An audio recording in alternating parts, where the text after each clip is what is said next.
नमस्कार. मी सौ मनीषा नचिकेत भुर्के. इयत्ता तिसरी, विषय मराठी. आज आपण इयत्ता तिसरीच्या पाठ 25 चित्रे यामधील स्वाध्याय पाहणार आहोत. हा स्वाध्याय आपण 2 भागामध्ये पाहणार आहोत. प्रश्न क्रमांक 1, एका वाक्यात उत्तरे लिहा. त्यातील पहिला प्रश्न, आईने बिमला काय बजावले? उत्तर, मोठ्या रस्त्यावर जाऊ नको असे आईने बिमला बजावले. 2, बिमचा चेहरा का उतरला? उत्तर, बिमच्या चित्रांना आई गिजबिज म्हणाली म्हणून बिमचा चेहरा उतरला. प्रश्न क्रमांक 3, बिमने काढलेला हत्ती ट्रामप्रमाणे असावा असे आईला का वाटले? उत्तर, बिमने काढलेल्या हत्तीची शेपटी व सोंड सारखीच असल्यामुळे हत्ती ट्रामप्रमाणे असावा असे आईला वाटले. प्रश्न क्रमांक 2, 2-3 वाक्यात उत्तरे लिहा.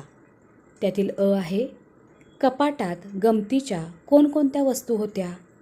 उत्तर, कपाटात हिरवी पारदर्शक काचेची दौत, तांबड्या मेणबत्त्या, जुने बंद असलेले घड्याळ, रंगीत दोरे होते.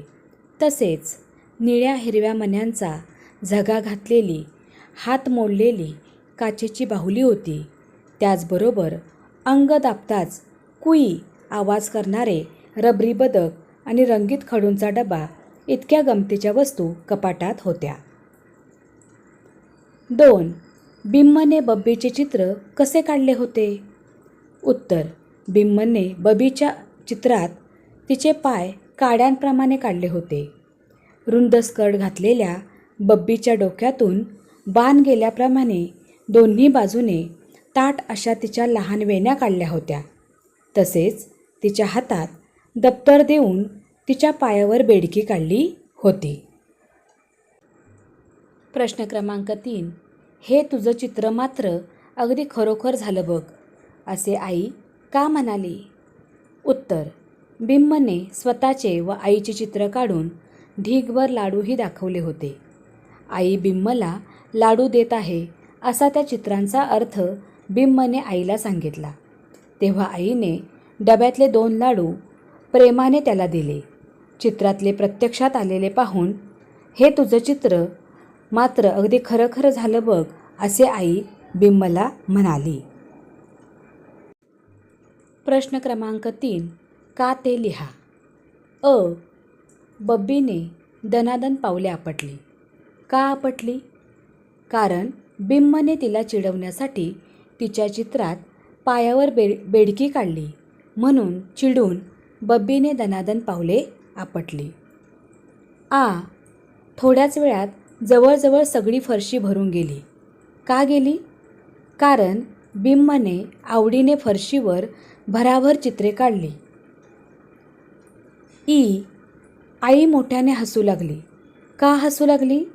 कारण बिम्मने आई लाडू देत आहे असे मनातले चित्र काढले. त्याला लाडू हवे आहेत हे जाणून आई मोठ्याने हसू लागली. प्रश्न क्रमांक 4, बिम्मने काढलेल्या चित्रांची यादी करा. उत्तर, बिम्मने काढलेली चित्रे खालीलप्रमाणे आहेत. 1, हत्तीचे चित्र.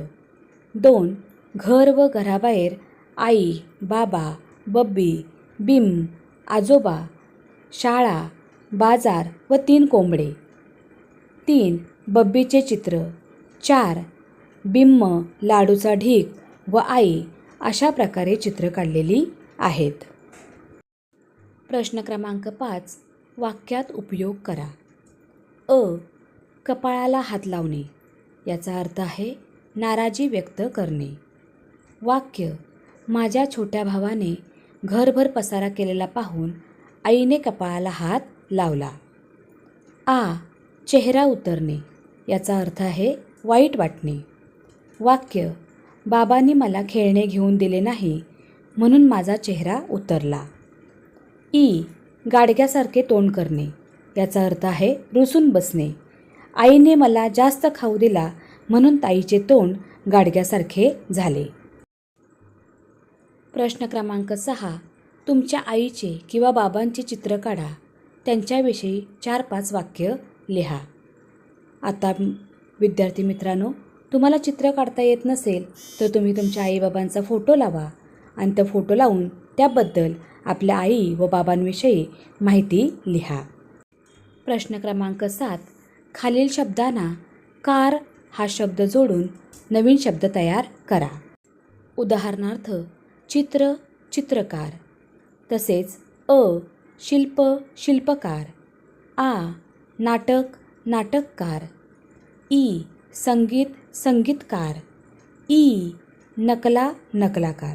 अशा प्रकारे आपण कार हा शब्द जोडून शब्द तयार केलेले आहेत. यापुढील स्वाध्याय आपण दुसऱ्या भागात पाहणार आहोत. विद्यार्थी मित्रांनो, आपल्या या पाठामध्ये ट्राम हा शब्द आलेला आहे. तर ट्राम म्हणजे काय? तर हे विजेवर चालणारे वाहन आहे. यासाठी रस्त्यातच रूळ टाकलेले असतात. या वाहनांमुळे वाहतूक कोंडी होऊ शकते. तसेच याचा वेगही मर्यादित असतो. भारतात पूर्वी मुंबई येथे ट्रॅम सेवा होती. तसेच कलकत्ता येथेही ट्रॅम धावत असत. तुमच्या माहितीसाठी मी खाली तुम्हाला ट्रॅमचे चित्र दाखवलेले आहे.